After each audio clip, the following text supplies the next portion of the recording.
What's up guys, this is Zach here bringing you a first impressions video for Racer Driftopia, a brand new free-to-play racing MMO developed by Bugbear Entertainment and published by Namco. Remember Ridge Racer? That silky smooth arcade hit from Namco that ultimately caused you to purchase a Sony PlayStation over a Sega Saturn back in the mid-90s? No, well, even if you were alive back then, it's easy to understand why you might have forgotten about Ridge Racer. Now, Ridge Racer was one of the most highly respected racing games of its day, only really challenged by Sony's own Gran Turismo series.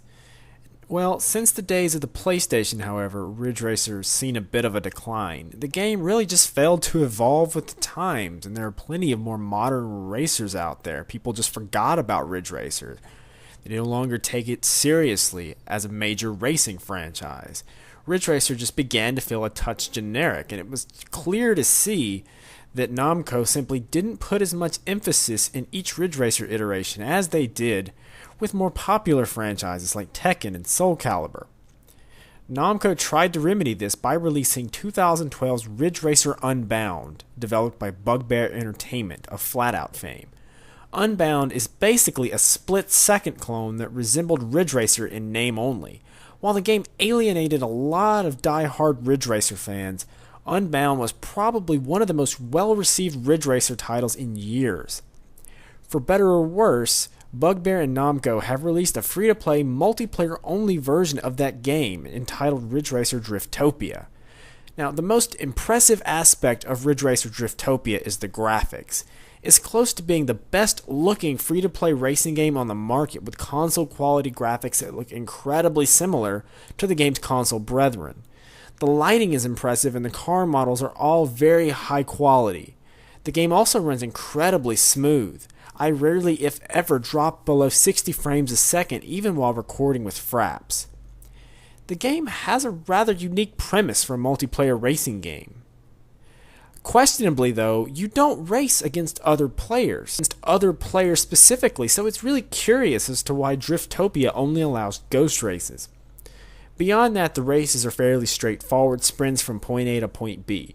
Shortcuts are littered throughout the map and aren't really all that difficult to locate since the game actively encourages you to take the shortcuts. Shortcuts do offer a bit of risk versus reward, as the more difficult paths can cause you to wreck your car. Now, if you wreck your car, you don't respawn like you would in a single-player race. The race is effectively over, and at that point, you'll have to burn repair kits.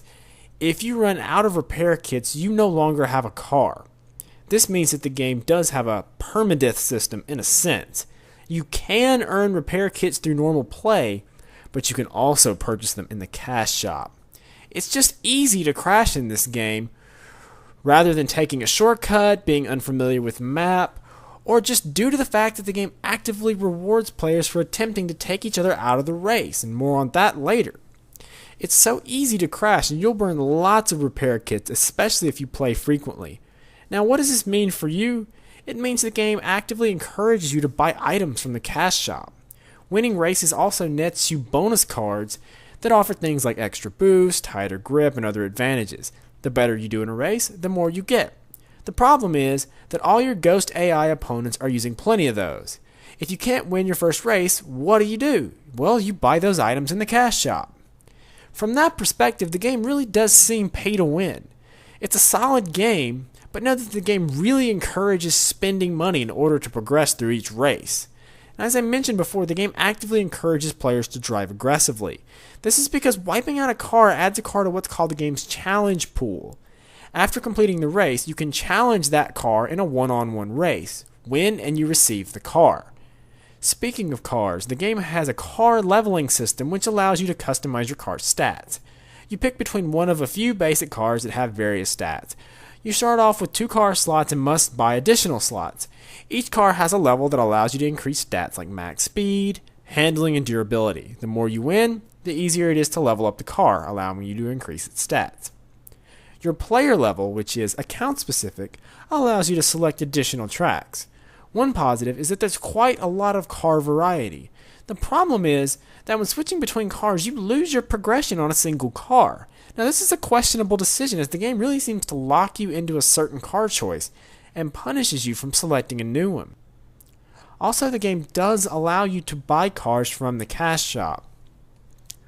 All in all, Driftopia really isn't a bad game. It's a very high quality, highly polished racing game experience, but the fact that it doesn't allow you to race other players is a major problem.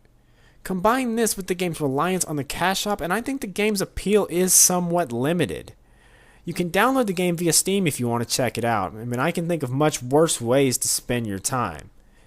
Check out the game's official website if you want to learn more about it. Check out MMOattack.com for more MMO gaming news, reviews, and giveaways.